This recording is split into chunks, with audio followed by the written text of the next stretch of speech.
Welcome back to Cats coverage on the Field of 68 network. I'm here with my co-host Michael Epps and producer Tim. Guys, how are you all doing? Fresh off a win. Michael, how are you, man?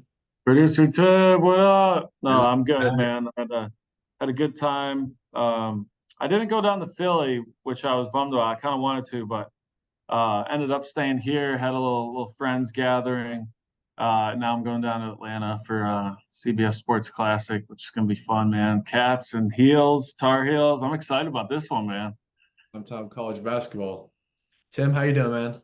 Doing good, doing good. Just been enjoying the holidays, getting ready for Christmas. Really wish I could make that trip down there to Catlanta. It's gonna be a fun one, I bet. Oh yeah, yeah. Kentucky fans are going to pack out Atlanta, like you said, Catlanta. Kentucky fans just absolutely take over that town, especially now that we got primetime college basketball. It's not felt like this in a long time. If we've had these big matchups, we probably weren't really confident in Kentucky.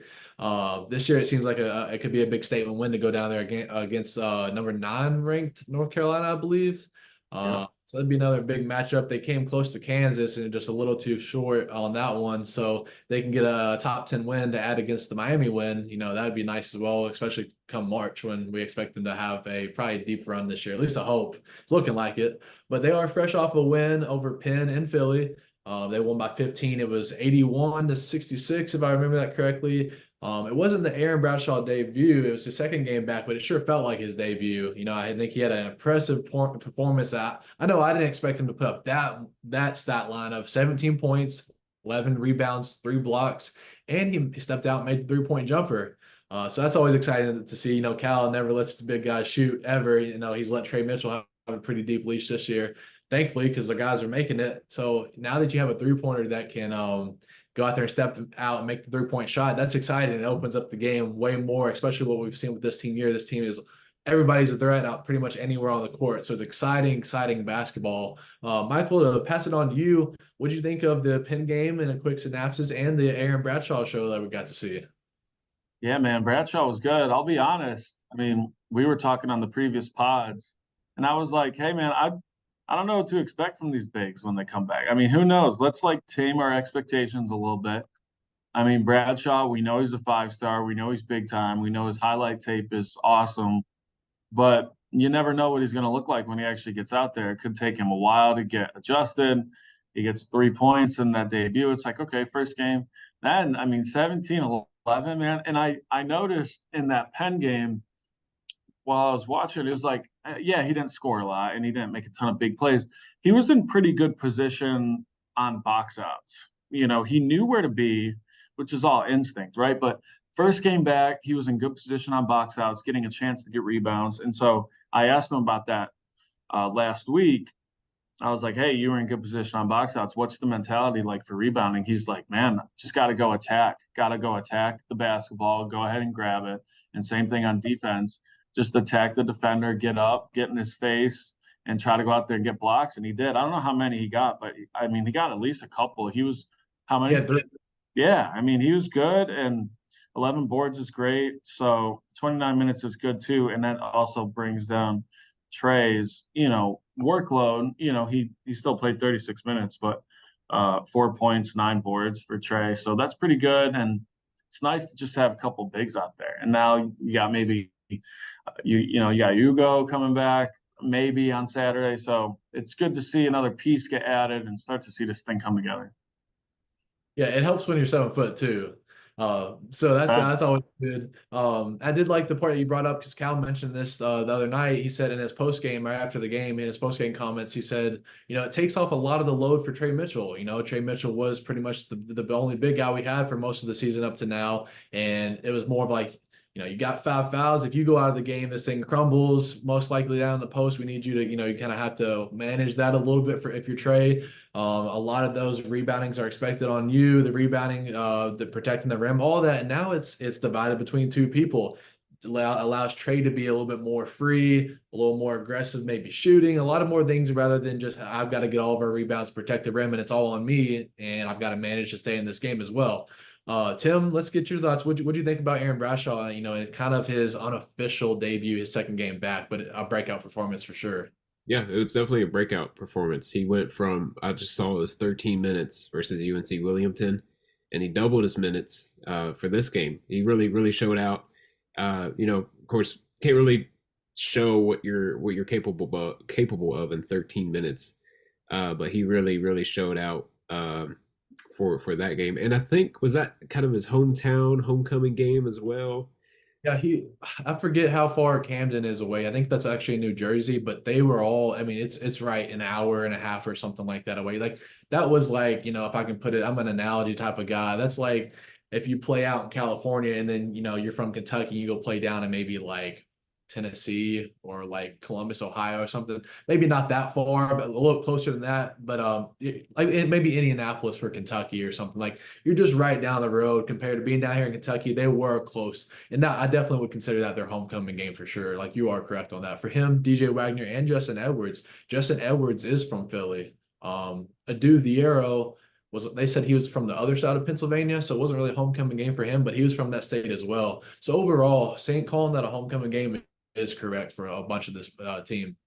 Yeah, but I mean, it was awesome. It was awesome. I'm excited to watch him play, and I mean, I wouldn't say he was uncomfortable really versus UNC Williamson. It was more. I mean, that was his very first debut, so it's kind of sort of expected in a way. But I was going to say something else about the UNC Williamson game, but I just totally blanked on what it was going to be. We kind of smoothly transitioned him into it. I think he played a little bit more than we probably would have expected, at least more than I would have expected. I thought he would have less than 10 minutes against UNC Wilmington. I think you just said he had 13 or so. So I think he had 2 or 3 stints in that game where he came in for a couple minutes, and I think he was doing good in the second half. So they just kept him in a little bit longer.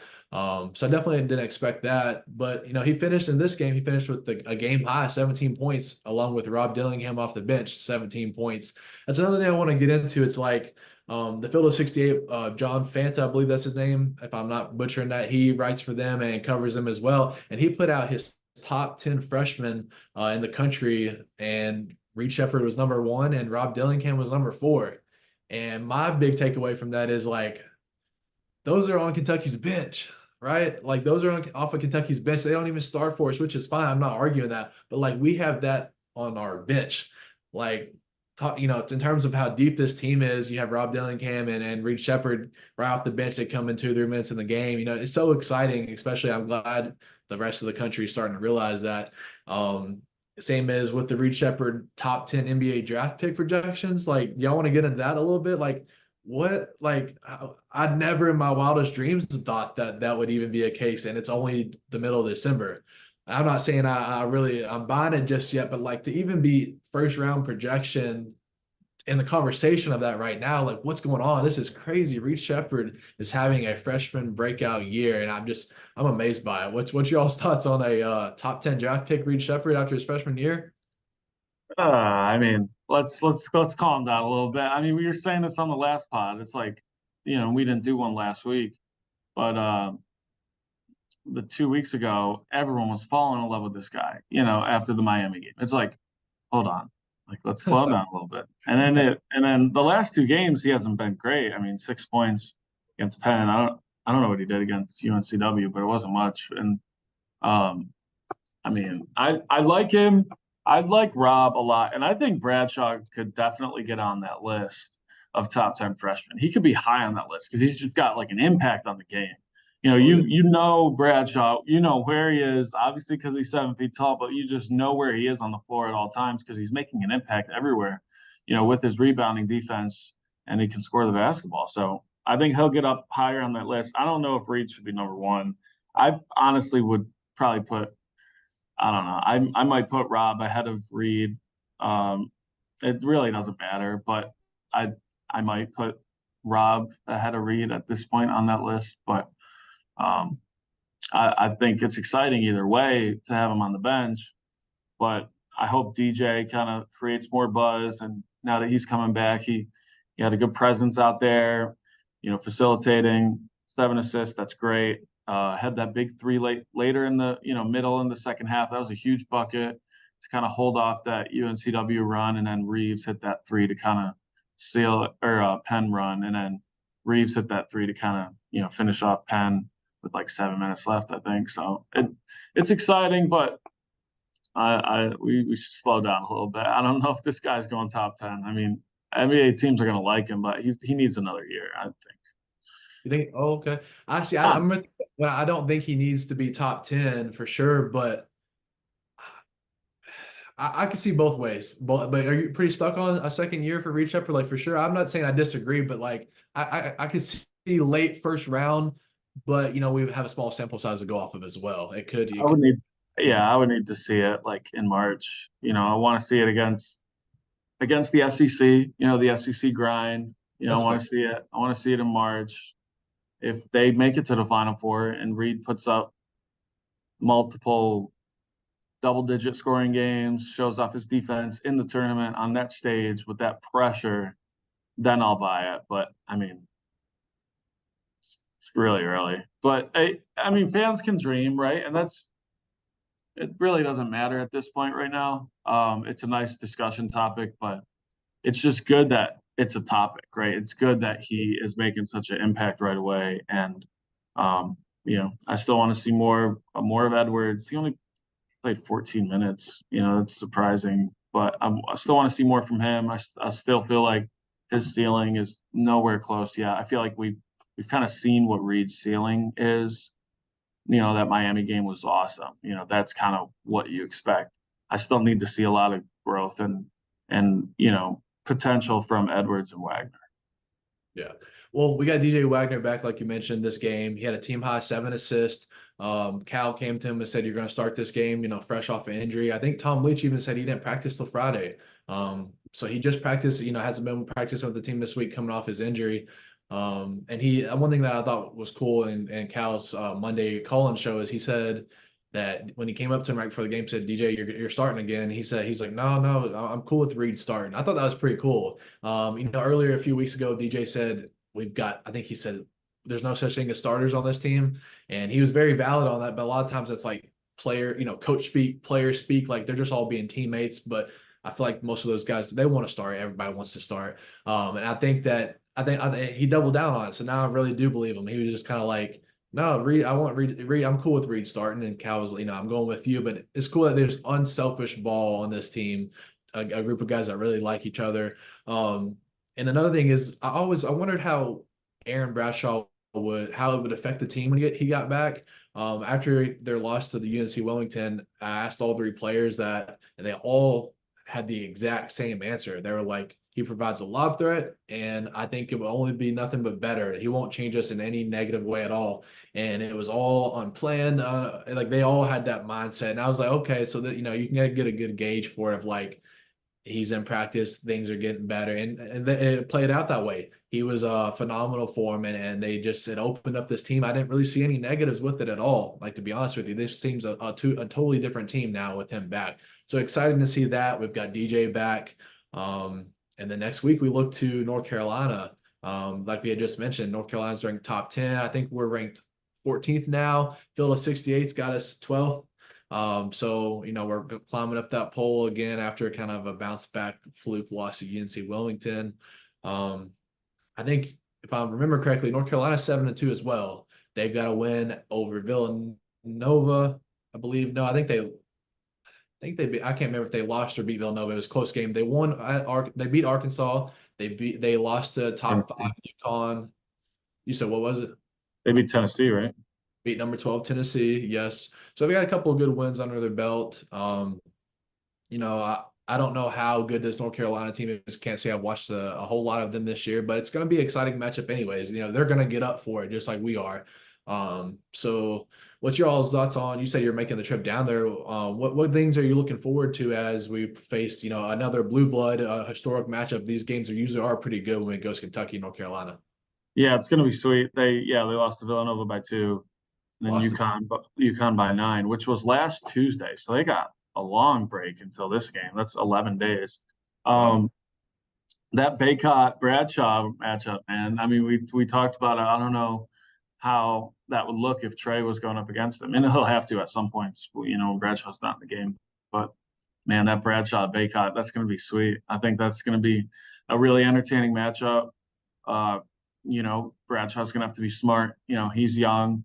Baycott's experienced. He knows some tricks to get some fouls drawn, and he's a really good free throw shooter too, which I forgot about Baycott is. So that's a big time matchup for those bigs. I mean, they're saying Ugana's going to maybe come back.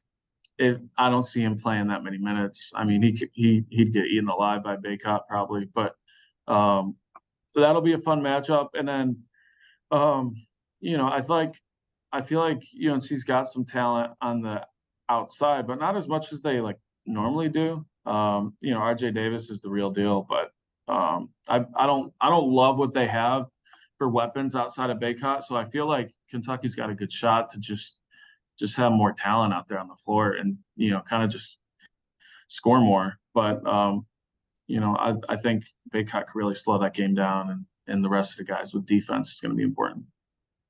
Baycott is like that, like their version of Oscar Tshiebwe. The big shoulder guy's going to get his boards and push you out of the way.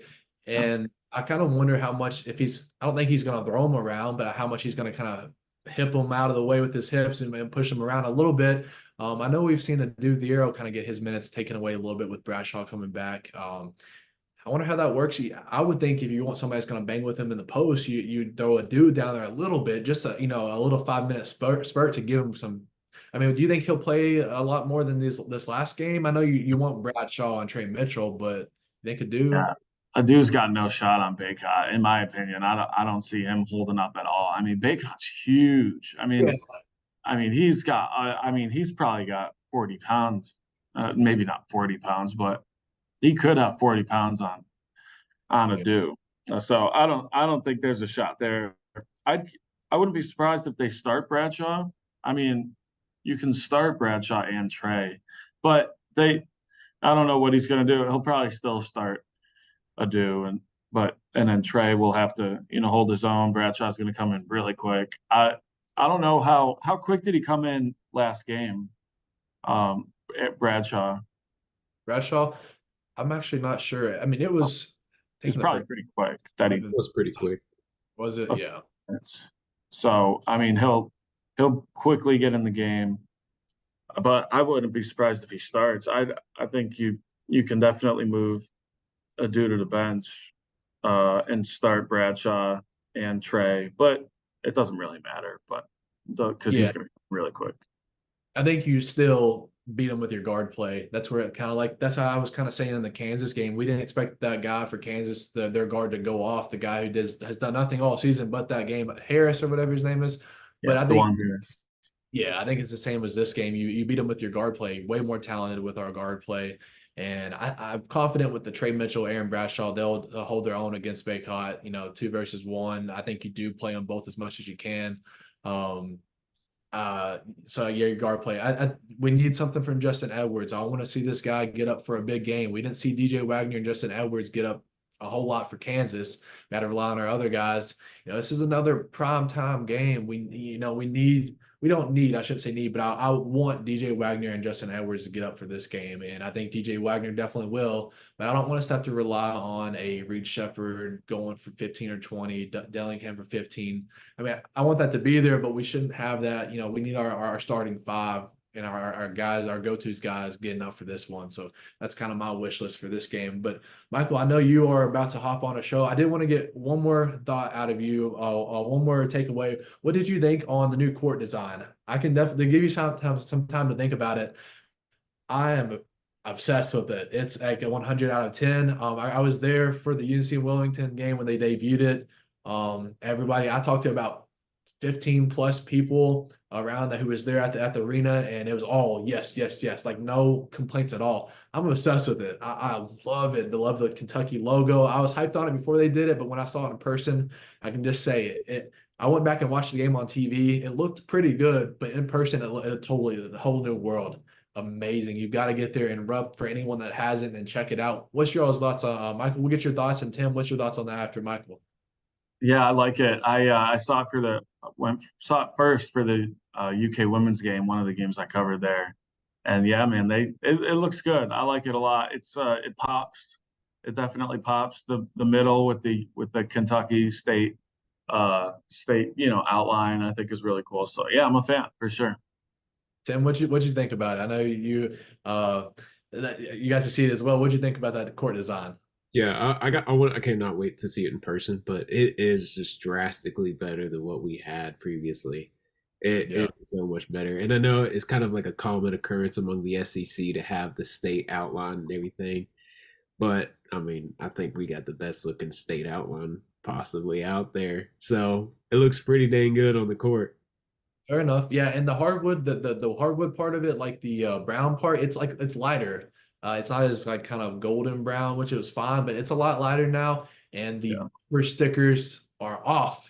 They're off. That's what matters the most. I was more obsessed with that than the state outline, but that they're off. We're on to new paths and new court. It can excite things. I hate that we're 0-1 on it, but I hated the people kind of blaming it on the new court. That's just the complaint, but it is what it is. But Michael, I know you've got to jump ship and do your thing in the TV world. Any last words before we let you hop off tonight, man? That's it, man. It's gonna be a fun game. I'm excited to cover it. So it's gonna be a big one. They want it if they're gonna need it if they want a 1 seed. That'll be a little resume boost for sure. Oh, definitely. Well, Michael's going to do his TV thing. We're going to hit a quick ad break, but Michael, thanks for being here. And guys, we'll catch you on the other side of this ad break.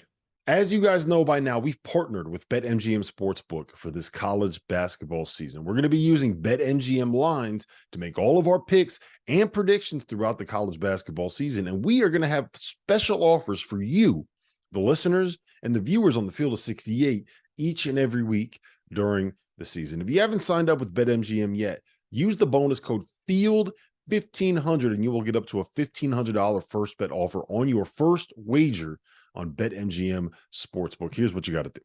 Download the BetMGM app. Sign up using the bonus code FIELD1500. Deposit at least $10 and place your first wager on any game. You will receive up to $1,500 in bonus bets if that bet loses. Just make sure you use the bonus code FIELD1500 when you sign up.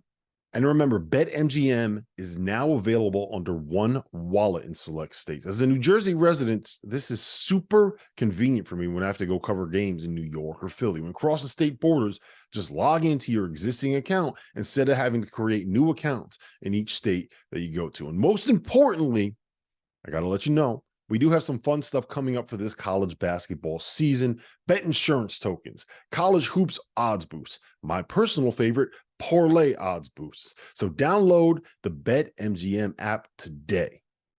Well, we are back in our third segment of this podcast. Now we've been joined by Rob Dauster, founder of Field of 68, here with Tim. Michael had to hop off to do his TV show, but we're happy to have you. Rob, thanks for the opportunity of letting us do the Kentucky basketball podcast for your all's network.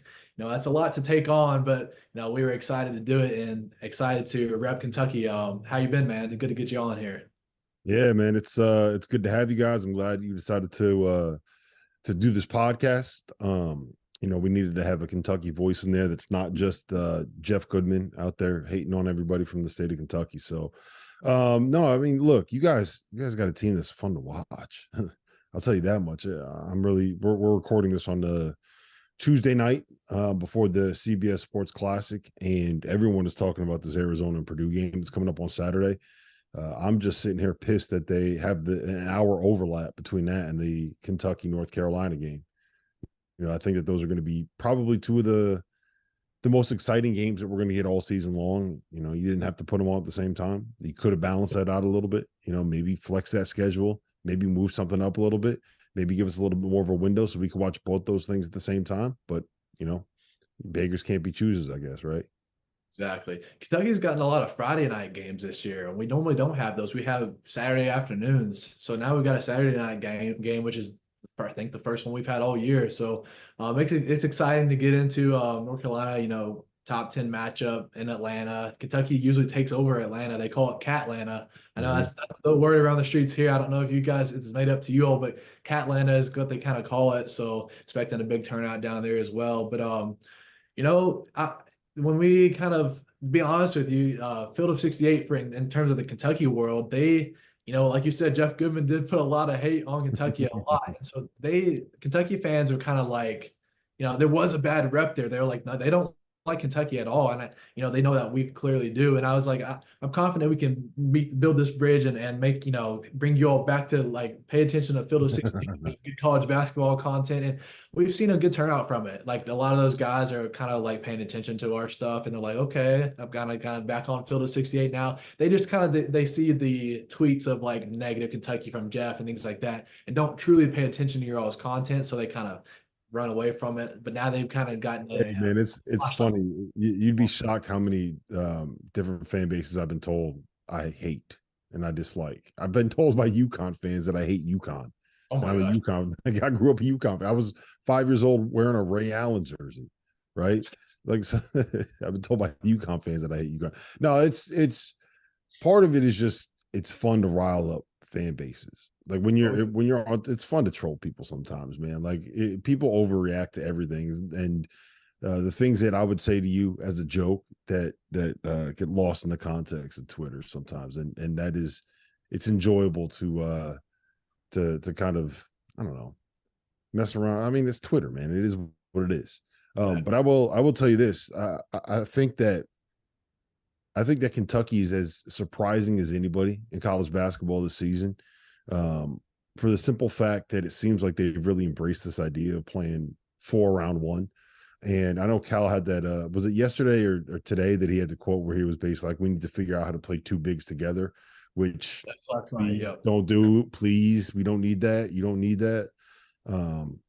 But I think that with how good Reed Shepherd has been and how good Robert Dillingham has been, I think that's kind of been the eye opener for everybody, right? Because coming into the season, it was DJ Wagner was the guy getting all the hype because he's DJ Wagner, right?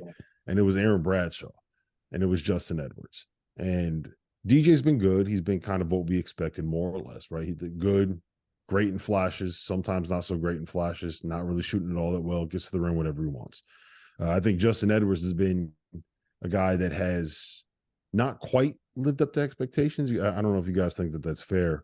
And then Aaron Bradshaw, obviously, he's played 2 games, right? He was awesome in the second game. He played like 8 minutes in the first game that he played. So, but it's been those 2 guards off the bench that have just been eye-opening. Like I don't know if you guys saw this coming for Reed Shepherd. I thought he was a good player. I thought he was a guy that would be there for 3 or 4 years, that would be an all-conference guy by the time that he left. I did not expect him to be. I mean, he's probably going to be a one and done at this point, right? Like that dude's going to be gone unless, I think there's a real world where a Kentucky kid playing for Kentucky with Kentucky parents is going to be able to make more money in NIL than he would as on a rookie deal as like the number 22 pick in the draft or something like that. So that'll be interesting to see what happens. But those 2 guys off the bench, I mean, I don't know if you guys saw that coming from. I did not see that coming from either of them. Well, I think you do have a good read on it. So it was kind of like the DJ Wagner, Aaron Bradshaw. What are they going to do here? Justin Edwards.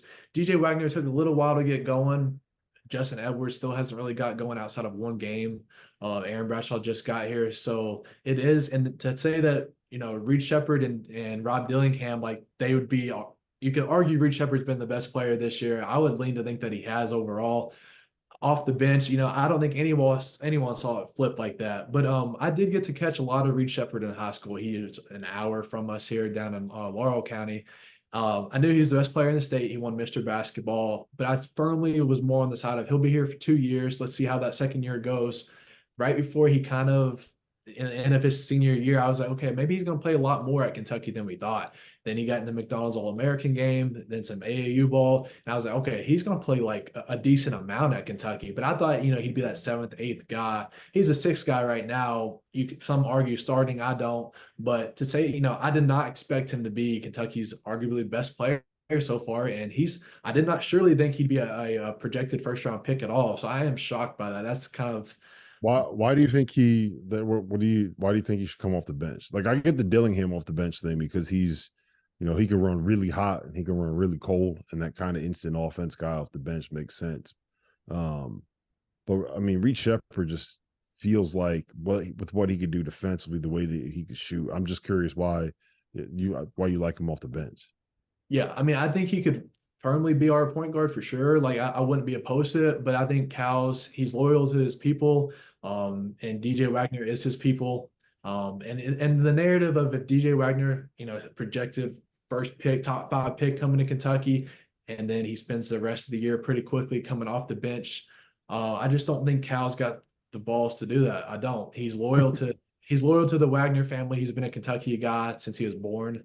And one would think that with Reed being a Kentucky native, there would be some loyalty there, but Cal's never shown that since he's been here. Honestly, it's been more of the negative to the Kentucky guys, and no one really knows why that is, but he often hates on the Kentucky people. Dante Allen doesn't even compare, but when he was here, he got a lot of hate, and I think it's Cal just doing it, maybe standing his ground to the fans that kind of he has to deal with, barking at him a bunch. I don't know. That we're just going off of thoughts there, but I think Reed Sheppard could be the point guard. He has when DJ Wagner's been out, but I just don't think Cal's going to do it. The narrative that comes with DJ Wagner going to the bench, I just don't see it happening, to be honest with you. Yeah, I doubt it would happen either. I would love to see it. I would love to see Reed play full-time point guard. I also don't know if that's necessarily the best role for him either, right? Like, I think he is kind of at his best as the secondary guy right now. If you look at the team, if you look at the teams that won the national titles over the course of like the last 15 years, all of them except for like 2022 Kansas and then 2018 Villanova started 2 point guards basically, right? Whether it was Shabazz Napier and Ryan Boatwright, whether it was Kemba Walker and Shabazz Napier, whether it was Russ Smith and Peyton Siva, whether it was Andre Jackson and who am I blanking on? Tristan Newton last year for UConn. Like, they just go look through all the lists. It was Jared Butler and Davion Mitchell at Baylor. Like, everybody's got 2 point guards in those lineups, 2 playmakers. So I think it's important to have multiple guys that can go out there and create something for you and make something easy for teammates. But I just don't know if like Reed Sheppard is the lead guy yet. And I get what you're saying with the Wagners, man. Like, how can you? That's a hard thing to do. That'd be a hard thing to do for anybody, right? Yeah. That'd be a hard thing to do for anybody. And the biggest thing to me is if you look at the minutes that they're playing, like they're basically playing the same number of minutes. It's just one guy gets the title of being the starter and the other guy gets the title of coming off the bench. And I don't think Reed Sheppard gives a damn where where his minutes are coming from, right? He's going to be then at the end of the game when it matters, and he's going to play the same amount of minutes as a guy that's starting. He just wants to be out there. So it makes sense. I get it. I just want to know, like, at what point in the season do you think it's going to be when he's finally shooting under 50% from 3? Like, do you think we're going to make it all the way to February where he's still over 50% from 3? Like, that's ridiculous, man. Kentucky even relied him in the Kansas game. You'd think it's just been off these smaller opponents. He's done it in big games too. DJ Wagner and Justin Edwards didn't do a whole lot against Kansas. Reed Sheppard did. So with the narrative of him just racking up these high stats against these nobody teams, like, that's out. When is he going to cool off? I have no clue. And back on your last point is he doesn't care if he comes off the bench. There was a pretty big quote during his recruitment. He said, "I'm just happy to be at Kentucky. I'll go get the water for everybody if that's what I need to do." Those exact words. So he knew coming here. I think he understood it's going to be a multi-year thing. I think no one really expected this. So it's kind of been like a better thing that's happened than what they expected. But Reed, talking to him after the games, and we've had a lot of media opportunities with him. He is a guy that understands the spotlight, understands the situation, and does not care if he's the last guy on the bench. And I know there's a lot of player speak, coach speak, but like, he seems genuine when he says it. And then on the other hand, DJ Wagner says, Cal came to him. It was his first game back. Cal came to him and said, "You're starting this game right before." He's like, "No, I'm fine with Reed starting again. He started last game. I didn't practice till yesterday." So I don't think those guys truly care who start, which is a good chemistry to have. But I think if Reed ever was, he would be fully, competent of doing so for sure. He's been pretty amazing through the 9 games so far. Yeah, I think the big thing is going to be, like, for how good this Kentucky team is. Are they just fun to watch with these really high peaks and these really low valleys? The win, to me, like the win over Miami and then the loss to UNC Wilmington the same week is kind of like what you can kind of see from them. I think the ceiling and the floor. And I think that getting Aaron Bradshaw back is so important because he raises the floor of what they can be defensively, right? Like, as good as Trey Mitchell has been, he's not like, watch him defensively, man. Watch him in ball screens. Watch how he moves. Watch how he he goes after the ball. Like there's a level of intensity on that end that you see from someone like an Aaron Bradshaw.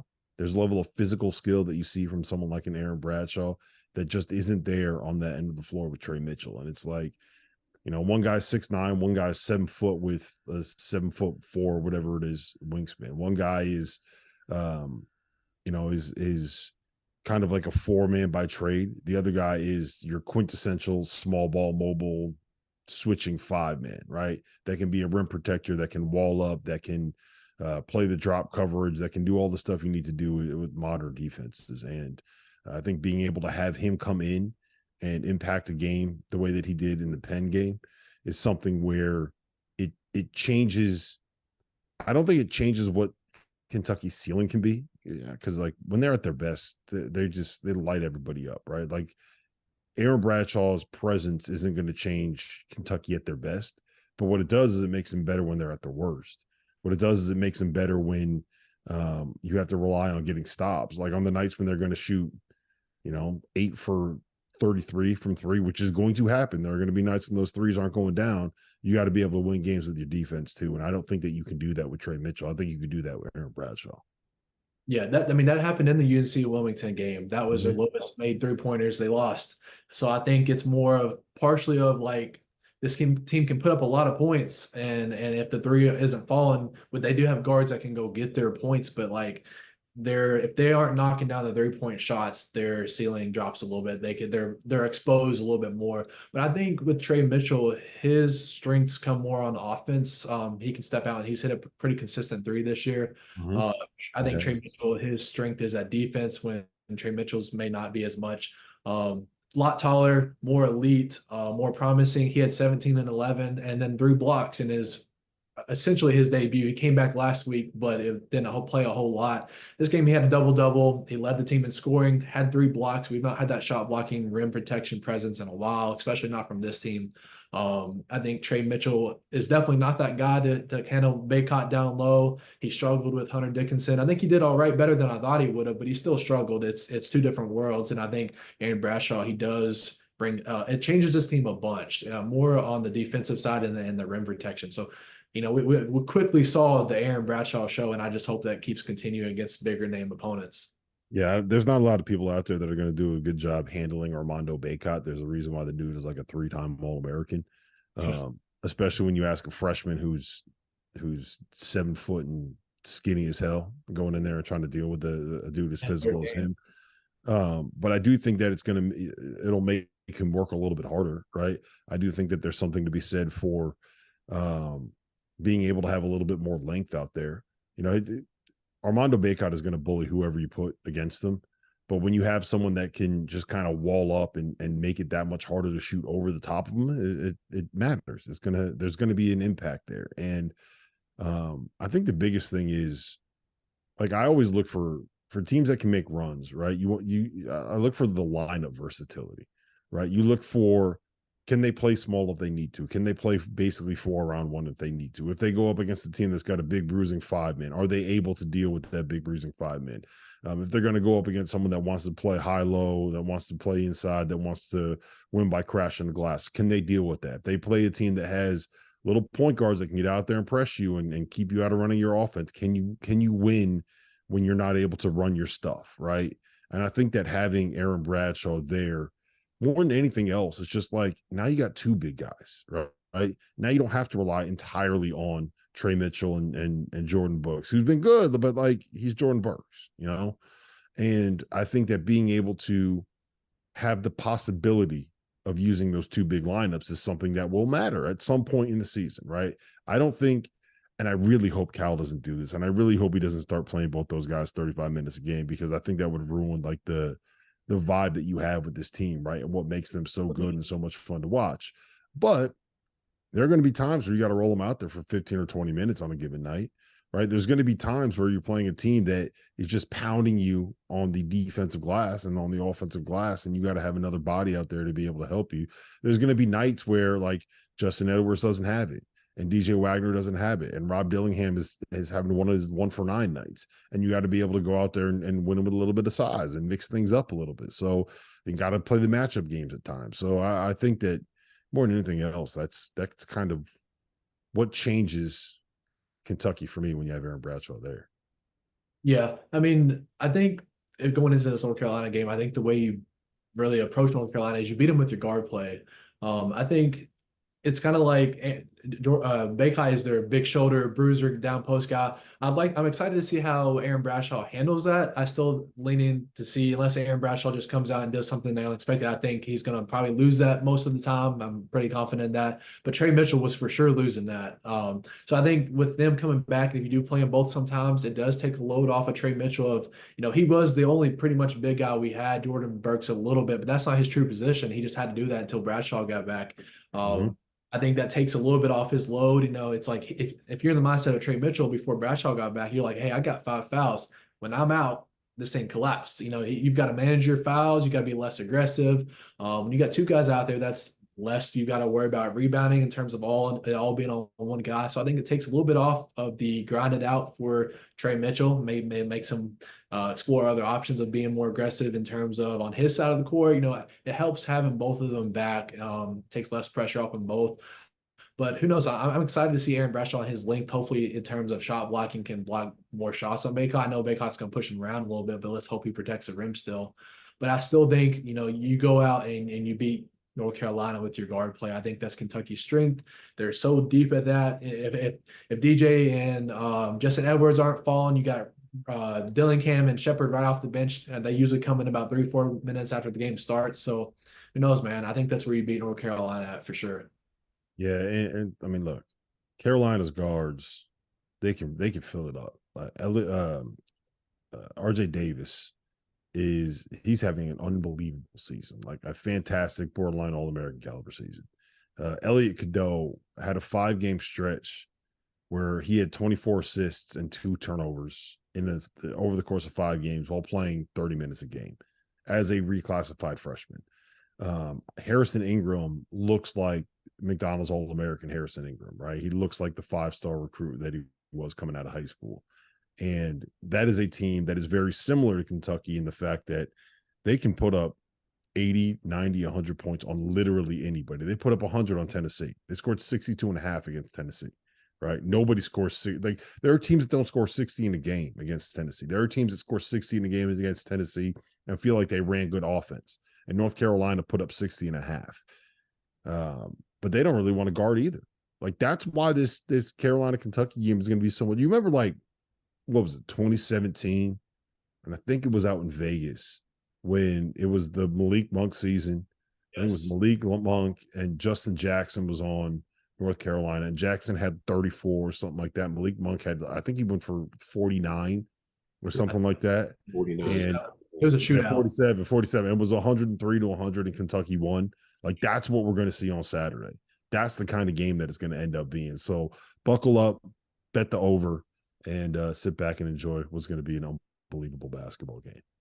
Yeah, Rob, while we got you on here, I did want to kind of get your approach, maybe your perspective of we're kind of local. We are local. We cover the team. We cover the games that don't matter as well. And you're more of a broad expectation of what's your kind of like, if you had to kind of pinpoint your top 3 takeaways from this team of like, from the outside perspective of Kentucky, like what would you go with their strengths and what's your overall takeaways? How do you have any bold expectations for them to go, in the postseason? Is it too early? What's your take from as more of a national media? You cover more teams. We just really cover Kentucky only. What's your kind of take on that?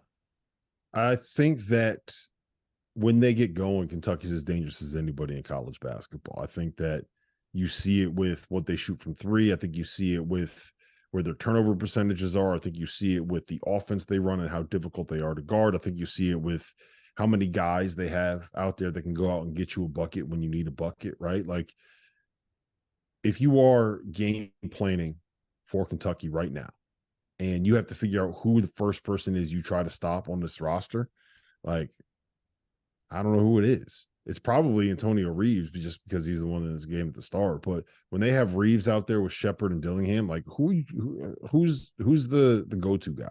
Who are you trying to slow down? Who are you putting your worst defender on? Right? You got 3 perimeter players out there. You got 3 those are the 3 Kentucky's guards. Who are you putting your worst perimeter defender on? Putting him on Dillingham? You're putting him on Reed Shepard? Putting him on Antonio Reeves? Like That there's a lot of bad options there. So I think that's what makes them so dangerous. I think the key to Kentucky reaching their ceiling and being like Final Four good is two things. One, you got to get better defensively, right? Like if you go back and you watch that UNC Wilmington tape, basically what they did was they picked out the matchups they liked and they were able to get to those matchups and create and win those matchups one-on-one. Sometimes it was in a ball screen when Trey Mitchell was the 5-man. Sometimes it was attacking Antonio Reeves. Sometimes it was attacking Robert Dillingham or DJ Wagner, whatever it was. Like they found the matchups they liked and they went out there and they let their guys go win those matchups. And for Kentucky to be able to win 6 games in a row, even 4 games in a row in the NCAA tournament, like you can't have a stinker like that because there's going to be at some point in time when you don't hit shots, right? There's going to be one of those nights. If you're playing 4 games in a row, one of those nights, you're not going to shoot like 48% from 3. You're not going to get one of those 13 for 30 nights. How do you win when that happens, right? Are you able to win with your defense? And to me, that is one, getting Aaron Bradshaw back helps, and 2, getting some of these freshmen to be like what's the cliche, right? Like by the time the tournament comes around, freshmen are really sophomores, right? So if you have your freshman guarding at a sophomore level, that sounds very weird to say, but that to me, that is the most important thing Kentucky can do. And number 2 is making sure that your head coach does not revert back to being the guy that wants to play 2 bigs and pound the ball inside, and we're not seeing the same sets that he was running for like Deron Lamb back in 2012, right? Because there was a lot of that over the course of the last 3 years, running the same offense, running the same sets, playing 2 bigs, trying to do what you were doing when you had Karl Anthony Towns and Willie Cauley-Stein, when you don't have Karl Anthony Towns and Willie Cauley-Stein. So to me, that's the 2 things. Keep playing this like modern brand of basketball that is fun and makes you really damn good, and be able to do what you're doing right now and just bring the defense up, as opposed to changing what you're doing because you're worried about what you are defensively. Does that make sense? Yeah, complete sense. And the thing with Cal is he is a type to revert back to his old ways pretty quickly as soon as it quits working. The only thing that would make me say that I'm thinking that he won't this year, and I'm not even confident in that, I'm just giving him some credit, is that his thing he's been saying all year long, he's a guy that likes to repeat himself every single time we get a chance to talk to him. The same quotes, same things, is that this year he's got the personnel to play modern basketball. He often says that last year he couldn't do that, and because he didn't have the guys that could play that type of basketball. And he knows this is his bread and butter. This is the type of team he went out and got those elite freshmen to play modern basketball with. So that gives me hope that he won't revert back to those ways. But if the shots and 3 points aren't falling and we're not playing efficient basketball, I do think there's a chance that he could revert. But in my argument of if things aren't falling and your shots aren't falling, I think what you do is we've got guys that can go off the dribble and get a basket. DJ Wagner, Rob Dillingham, give it to one of those guys, let them work. Will Cal do that? I don't know. He is a guy that reverts to his old ways, and that's the thing. If you're playing that like 4 round one, if you're playing that 5 out, if you're playing that modern style where your big man is Trey Mitchell or Aaron Bradshaw, and you have him at the top of the key, and you're running DHOs, you're able to dribble handoffs, and you're doing all this creative stuff to be able to get guys in space. Like that's the natural byproduct, right? When you have 4 guys that can shoot and your 5 man's at the top of the key, then you're going to have all of that space in and around the basket for DJ Wagner to go make something happen. And it's just going to happen naturally in the offense. And as you put more big guys on the floor, as you put more people on the floor that aren't able to shoot, that's where the space becomes constricted. That's where, when you have Severe Wheeler and Oscar Sheway on the court at the same time, and then you're asking these guys to go create something, like there's just no space in the lane where you want them to go. They're running into Sheway, they're running into Sheway's man, they're running to the guy that's helping off of Severe Wheeler, they're running into like 9 different guys in the paint. There's no watch their offense. Watch when they're set up and Trey Mitchell has the ball at the top of the key. There's literally nobody in the paint, right? So if you're DJ Wagner, all you got to do is get by your guy and you got a layup. And how many guys in college basketball are going to be able to stay in front of DJ Wagner? And the thing there's not a lot. There's some, but there's not a lot. So like that's my thing. You got all these creative dudes, you got all these guards that are fun, all these athletes. Like give them space and give them room to work. That's why the NBA is so that's why you get 150-point games in the NBA, because you just put a bunch of guys that can shoot out there and say, hey, look, you know what? Trae Young, he's really good. No one's going to be able to guard him. All right. LeBron James, he's really good. No one's going to be able to guard him. That's why you get all these scores. It's just these guys, they let him go cook. Yeah. Kentucky's kind of got that. So let him cook. If DJ Wagner, if you let him cook and you put your best defender on him, and if for some reason it's either not working or he gets locked up, you've got Rob Dillingham, you've got Antonio Reed, you've got Reed Shepard to shoot the three. You've got options, and I think Kentucky's strength is they're deep with a lot of elite talent. So I think going forward, if that is the case, they have a lot of options. Trey Mitchell, I think we've seen a lot with him. They'll pull him out, like you just said, and they set that pick on DJ Wagner, and we've seen a lot of that. I think that's almost their go-to when things aren't working is Trey Mitchell pops it to the top, DJ Wagner's with the ball, and he comes off the pick, and you see what works. Either Trey Mitchell pops out for the three or DJ's going to the hole. The point you just mentioned about last year with Wheeler and Oscar, you couldn't do that, like you said, because Oscar clogged the lane. He could not be away from the rim or he wasn't effective, and Wheeler could not go get a bucket unless it was on a fast break layup. That was about his best route. So, it was brutal to watch. And thankfully they've got the players who can go do that this year. So it's promising. It's exciting. It's more modern basketball. We've not seen that. As you all know, it's been a miserable few years of Kentucky basketball. And even outside of this little clunker with the UNC Wilmington, it's been a breath of fresh air. And Cal's he's so far been changing some of his stubborn ways and accepting the new modern basketball, playing with the team that he likes. I just hope it stays that way, and I hope he doesn't revert. So that's kind of I'm praying that doesn't happen, but Cal has been known to do that for sure. So yeah, I don't think it'll happen this year. I think he knows what he's got.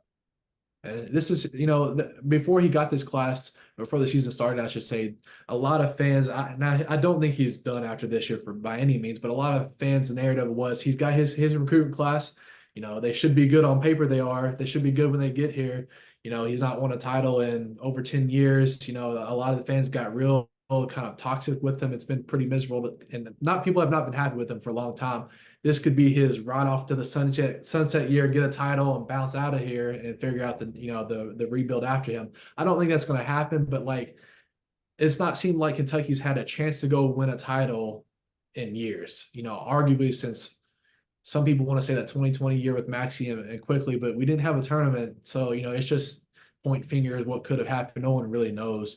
But the true test was that Fox and Bam year, until UNC got him in the Elite Eight. But, this is the year to do it. If Kentucky is going to go out and go get a championship, and I'm not claiming for them too, this is the year to go do it. If they don't, I don't know, you get another offseason of angry, toxic, and very toxic can be Kentucky fans. I'm sure you guys get to reap some of that online as well.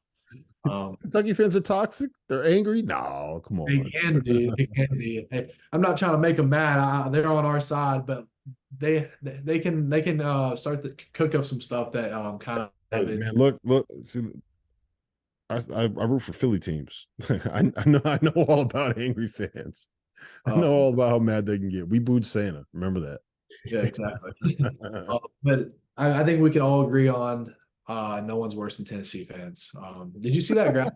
Did you see the graphic of it showed the country of what college basketball teams are viewed across the country and how many Kentucky were on? Do you know who led the state of Tennessee? Kentucky. Kentucky did? That's Tennessee fans are I'm not trying to be biased.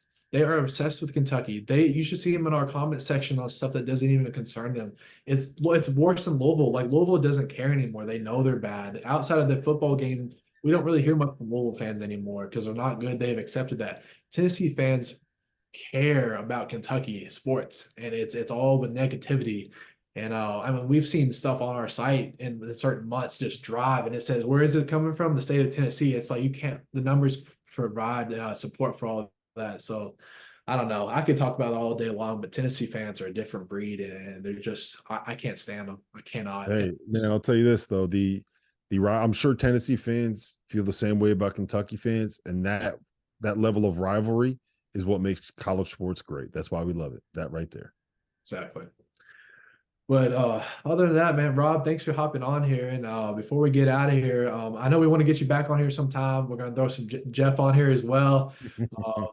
So we'll try to get you guys on here. We've got some other guests lined up as well. And you got any last words before we hop on out here? I think it's about 10:30 tonight. So any last words from you, Rob? No, I made my official prediction with Ben Roberts, who is, I believe, at the Lexington Herald. I think he's the beat writer there. Kentucky 93, North Carolina 91. That's what's happening here. That's what's happening on Saturday. So Yeah, buckle we're up, man. Buckle up. It's gonna be a race. It's gonna be an F1 race. That's what we like to hear. Well, Rob, we're gonna let you go, man. Thanks for hopping on here tonight. We appreciate it, man. We'll see you soon. Good to see you guys. Anyway, so I think we're gonna hop out of here. And guys, thank you all for watching. Please share this. Again, it's what helps gets us out to more people. We've got the YouTube link. It's live on Twitter. If you can just throw us a retweet, share the link, comment, anything that helps us share this, our hard work gets put out to further people. So other than that, man, I think that's all. We will catch you all next